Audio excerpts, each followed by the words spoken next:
तो देश की बहस में हम बात कर रहे हैं भारत और अमेरिका के संबंधों पर, क्योंकि प्रधानमंत्री नरेंद्र मोदी इस वक्त वॉशिंगटन में हैं और आज वो उपराष्ट्रपति कमला हैरिस से मुलाकात करेंगे। उसके बाद कल अमेरिका के राष्ट्रपति जो बाइडेन से पहली बार उनकी 1-on-1 मुलाकात होगी, क्योंकि अब तक 3 बार उनकी टेलीफोन पर बात हुई है, 2 बार वर्चुअल मुलाकात हुई है और इससे पहले उपराष्ट्रपति के तौर पर जो बाइडेन प्रधानमंत्री नरेंद्र मोदी को होस्ट भी कर चुके हैं। तो पहचान पुरानी है, लेकिन क्या पुरानी बॉन्डिंग जैसे अमेरिका के साथ थी, बराक ओबामा के साथ थी, डोनाल्ड ट्रंप के साथ थी, इसके अलावा बाकी नेताओं के साथ उनकी थी, क्या वैसी ही रिलेशनशिप आगे बन पाएगी? इसी पर बात करने के लिए सीधे मेरे साथ एक बड़ा पैनल जुड़ा हुआ है। मेरे साथ आरती टिक्कू सिंह है, वरिष्ठ पत्रकार। मेरे साथ अमेरिका से पत्रकार सविता पटेल जुड़ी हुई हैं। मेरे साथ अजय जैन भुटोरिया साहब हैं और मेरे साथ जसदीप सिंह साहब हैं, जो कि दोनों अमेरिका के पॉलिटिकल एक्टिविस्ट हैं। सविता, मैं सबसे पहले आपसे ये जानना चाहूंगा कि जिस तरह का वर्णन आरती ने किया, क्या वाकई में इतनी रिपब्लिकन और डेमोक्रेट की पॉलिटिक्स भिन्न है कि स्टेट डिपार्टमेंट में भी दोनों एक दूसरे को उलट पुलट कर देंगे, या फॉरेन अफेयर की पॉलिसी जो अमेरिका की अभी तक बिल्कुल कांस्टेंट हुआ करती थी वो उलट जाएगी आइडियोलॉजी के कारण? आपको क्या लगता है? दीपक, बहुत सारी चीजें इलेक्टोरल ऑप्टिक्स के लिए की जाती हैं। अगर आप देखें तो यूएस फॉरेन पॉलिसी, आपने बिल्कुल सही कहा, इररिस्पेक्टिव ऑफ कोई भी एडमिनिस्ट्रेशन पावर में हो, वो यूनिफॉर्म रहती है। चाहे ओबामा ने अफगानिस्तान में वही कंटिन्यू किया जो बुश ने किया था, जो अभी ट्रंप ने डील साइन की है क्वाड के साथ, जो ट्रंप का रवैया चाइना पर फर्म था, वो ही बाइडेन रवैया अपना रहे हैं। कल मेरी बहुत सारे इंडियन अमेरिकन कम्युनिटी के लीडर्स से बात हुई, क्योंकि आज आपने देखा मोदी जी ने अराइव होते ही बोला था कि इंडियन डायस्पोरा एक बहुत बड़ी स्ट्रेंथ है। तो मैं डायस्पोरा की अगर आपको बात करूं, जैसे आपके हमारे पैनल में बैठे हैं अजय जी, वो एक डायस्पोरा के लीडर हैं। अमेरिका में ये एक स्ट्रेंथ है, वो अच्छे अच्छे लोगों को दुनिया से अट्रैक्ट करता है। इंडियन डायस्पोरा यहाँ की सबसे वेल्दी कम्युनिटी मानी जाती है। 7% डॉक्टर्स पूरी अमेरिका में इंडियन है, 10% IT प्रोफेशनल्स इंडियन है। आज आप देखें, विवेक लाल मिले थे जनरल एटॉमिक्स के मोदी जी से, वो बोइंग के MD थे इंडिया में, वो जनरल एटॉमिक्स के CEO हैं। जनरल एटॉमिक्स इंडिया मतलब पूरी वर्ल्ड की एक पावर हाउस है, एटॉमिक और डिफेंस कंपनी।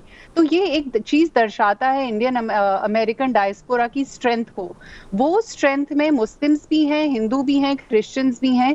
और अमेरिका में जैसे एक पैनलिस्ट ने बोला कि AOC हैं और वो एक तरह से इस्लामोफोबिया पैदा करते हैं। एक फैक्ट है कि अमेरिका में हर तरह के लोग रिप्रेजेंटेड होते हैं। रिपब्लिकन और democratic politics, internally domestic politics में थोड़ा ऑप्टिक्स का फर्क होता है।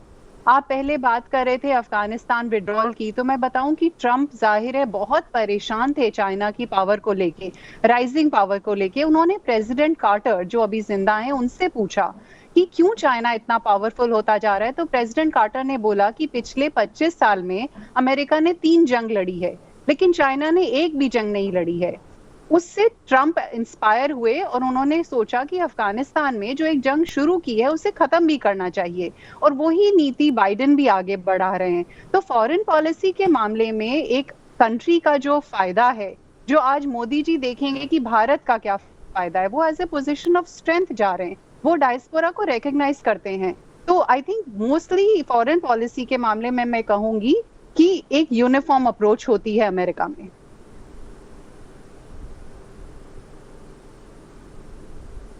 आरती, आप एग्री करती हैं यूनिफॉर्म अप्रोच रहेगी, जो ट्रंप साहब की थी वो बाइडेन साहब की रहेगी, ऐसा होगा आने वाले समय में? देखिए, एक लेवल पे कई सारे फॉरेन पॉलिसी के जो इश्यूज है वो अप्रोच यूनिफॉर्म रहता है, और कई एक लेवल पे अप्रोच सही सिमिलर नहीं होता है। मैं आपका इसका उदाहरण देती हूँ। देखिए, आपको याद होगा कि इंडिया और US की जो है स्ट्रेटेजिक पार्टनरशिप बहुत पुरानी नहीं है। वो इनफैक्ट अगर आप पाकिस्तान के साथ कंपेयर करें, जो पाकिस्तान और US की स्ट्रेटेजिक पार्टनरशिप है वो बहुत पुरानी है। इंडिया से बहुत सालों पहले वैसे एक पार्टनरशिप थी, और हमारी और US की अभी हाल में ही, आप मान लीजिए जब से बुश एरा हुआ, इनफैक्ट सितंबर 11 के बाद जो एक चेंज आया स्ट्रेटेजिक पार्टनरशिप में इंडिया और यूएस के बीच में, और ये भी कह सकते हैं कि जब यूएसएसआर सोवियत यूनियन जब टूटा उसके बाद जो चेंज आया इंडिया और यूएस के रिलेशनशिप के बीच में, उसमें बहुत अंतर है। तो उदाहरण के लिए देखिए, जब तक सितंबर 11 नहीं हुआ, यूएस का जो अप्रोच था पाकिस्तान के लिए, यूएस जो मानता ही नहीं था, वो कश्मीर पे भी जो उनकी पॉलिसी रही है अमेरिका की, वो डेमोक्रेट्स की बिल्कुल पाकिस्तान के साथ अलाइन होके रहा है कश्मीर पे। ट्रंप सरकार जब आई तो कश्मीर पे वैसा अप्रोच नहीं था। इनफैक्ट जब 370 को नलिफाई किया मोदी सरकार ने, आपको याद होगा कि ट्रंप सरकार ने उस पे कोई भी उस पे टिप्पणी नहीं की, कोई ऐसी खास क्रिटिसिज्म भी नहीं हुई। इनफैक्ट उन्होंने एक ब्लाइंड आई जिसको कह सकते हैं, उस तरह का उन्होंने अपना एक अप्रोच था।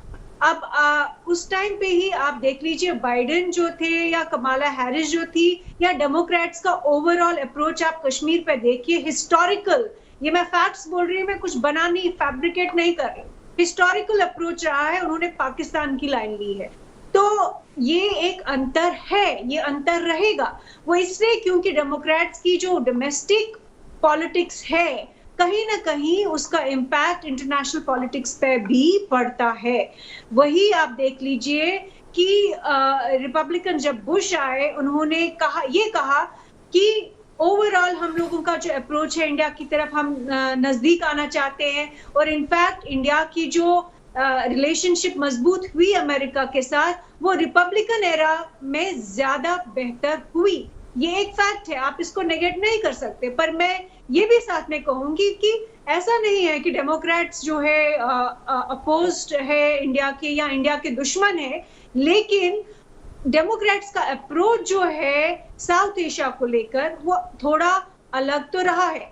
ओवरऑल उनका, ये आप कह सकते हैं कि ओवरऑल उनका जो फॉरेन पॉलिसी एजेंडा है उसमें चाइना के साथ या पाकिस्तान के साथ लगभग सिमिलर है, लेकिन एक डिफरेंस है एक लेवल पे। इस नुआंस को समझना जरूरी है। ये माइथोलॉजी बना के रखा है कि फॉरेन पॉलिसी सेम होता है, नहीं होता है। मोदी सरकार की फॉरेन पॉलिसी डिफरेंट है मनमोहन सिंह सरकार के कंपैरिजन में। मनमोहन सिंह की फॉरेन पॉलिसी डिफरेंट थी। वाजपेयी सरकार आपको याद होगा कि इंडिया पाकिस्तान अमन की आशा और तमाशा जो चल रहा था वो मोदी सरकार में नहीं हुआ।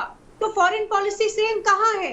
ये किस तरह का ये जो अंडरस्टैंडिंग है, ये जो रटाया हुआ जो ये लेसन है कि फॉरेन पॉलिसी सेम होती, नहीं होती है। अगर होती तो बाइडेन जब अपनी प्रेसिडेंशियल कैंपेन में जा के बोल रहे थे कि उनका चाइना का अप्रोच, और आप प्रेसिडेंट ट्रंप की जो कैंपेन थी उनका जो फॉरेन पॉलिसी पे अप्रोच था, अंतर था।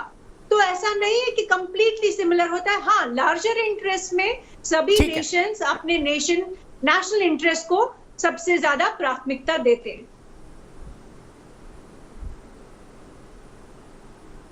ठीक है, सीधे मैं चलता हूं विश्वास जायसवाल, मेरे दर्शक वाराणसी से जुड़ गए हैं। विश्वास, क्या कहेंगे प्रधानमंत्री जी की इस यात्रा के बारे में? जी, मैं ये कहना चाहूंगा कि हमारे देश के यशस्वी प्रधानमंत्री जी जो मजबूती से देश को सुरक्षा प्रदान करते हुए, देश की सीमाओं को सुरक्षा प्रदान करते हुए चल रहे हैं, तो चीन की विस्तारवादी नीतियां आप सभी जानते हैं। अफगानिस्तान में क्या हो रहा है ये पूरा विश्व देख रहा है।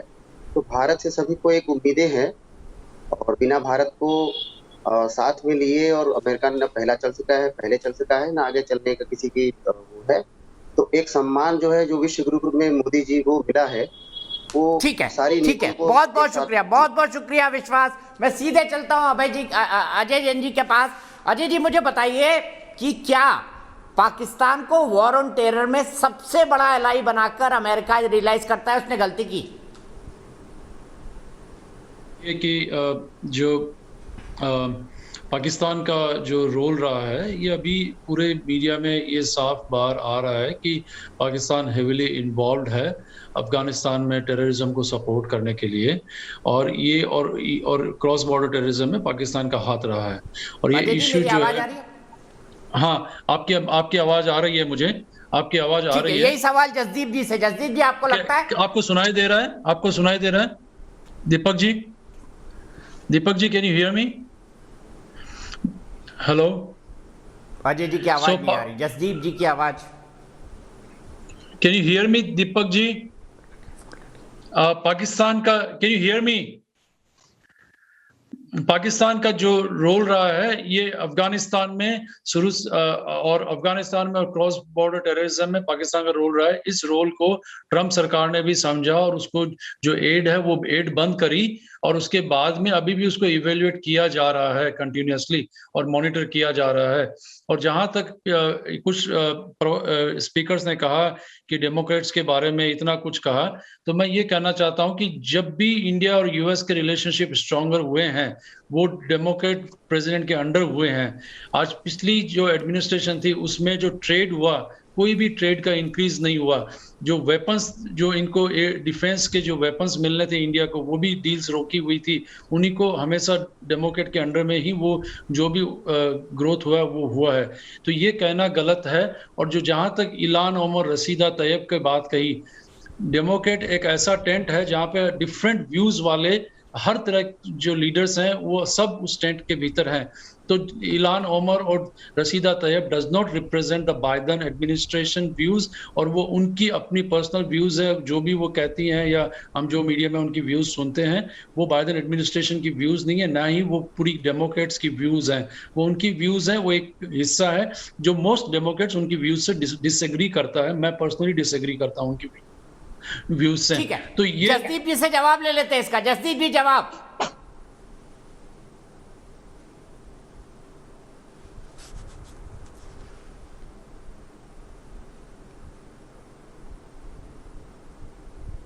हाँ जी, वो ऑडियो बंद हो गया था, दीपक जी के प्रोग्राम में था मैं। उनका कहना है कि डेमोक्रेट्स तो एक बहुत बड़ा टेंट है, यहां पर हर व्यू के लोग आते हैं।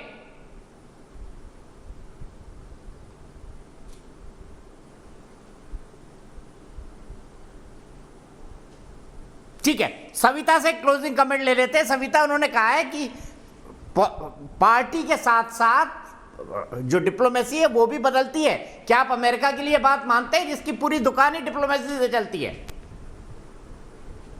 जी दीपक, देखिए डिप्लोमेसी एक आइसोलेशन में नहीं होती है। अगर 8 साल एक प्रेसिडेंट रहता है और दूसरे 8 साल बाद अगर दूसरे पार्टी का प्रेसिडेंट आता है तो काफी सारे वर्ल्ड इवेंट्स चेंज हो चुके होते हैं। अगर मनमोहन सिंह सरकार में थे और फिर मोदी आए, काफी सारे वर्ल्ड इवेंट्स चेंज हुए। बॉम्बे में अटैक हुआ, उसके बाद जो डिप्लोमेसी इंडिया की होगी और पहले होगी उसमें फर्क आएगा। तो ये बात सही है कि कुछ हद तक ऑप्टिक्स बदलते हैं, जो कोर नेशनल इंटरेस्ट होता है वो नहीं बदलता है। जहां तक ट्रंप के कश्मीर पे चुप रहने की बात है, कल मेरी कुछ अमेरिकन डिप्लोमेट से बात हो रही थी तो वो बोल रहे थे कि ह्यूमन राइट्स का मुद्दा आगे बढ़कर कोई बड़ा स्टेटमेंट इस ट्रिप में नहीं आएगा। हालांकि डेमोक्रेट्स का एक इमेज है कि वो ह्यूमन राइट्स को काफी ज्यादा महत्व देते हैं। अमेरिका खुद ह्यूमन राइट्स को बहुत महत्व देता है, जो कि ट्रंप के एडमिनिस्ट्रेशन में थोड़ा दब गया था। कमला हैरिस जब खुद प्रेसिडेंशियल कैंडिडेट थी तब उन्होंने कश्मीर पे कमेंट किया था, लेकिन जब वो बाइडेन और हैरिस कैंपेन के साथ हो गए थे तब ये मुद्दा थोड़ा सा दब गया। जब से वो मतलब सरकार बनी है जनवरी से, उन्होंने कश्मीर पे कोई भी मुद्दा नहीं उठाया है। और कल जब मैंने पूछा कि ये मुद्दा उठेगा, will they talk to Modi ji about it, they said it will be behind closed doors, it will be like friends. आप दोस्तों को, एक फैमिली मेंबर को आपस में दरवाजा बंद करके सलाह देते हैं, आप एक पब्लिक रिब्यूक नहीं करते, पब्लिक स्टेटमेंट नहीं करते। तो उस हिसाब से आई थिंक फॉरेन पॉलिसी को एक आइसोलेशन में नहीं देखना चाहिए। कंसिस्टेंट रहती है across party politics foreign policy, लेकिन वो वर्ल्ड के इवेंट से और कांस्टेंट जो थ्रेट्स और चेंजेस होते हैं पार्टनरशिप्स में और अलायंसेस में, उसका रिस्पॉन्स होता है फॉरेन पॉलिसी। ठीक है, ठीक है, बहुत बहुत शुक्रिया आप तमाम लोगों का। हमने एक सवाल पूछा था, क्या वैश्विक कूटनीति के केंद्र में भारत आ चुका है? 92% लोग मानते हैं हाँ। फिलहाल एक ब्रेक, लेकिन न्यूज नेशन पर खबरों का सिलसिला और अमेरिका की महाकवरेज लगातार जारी है।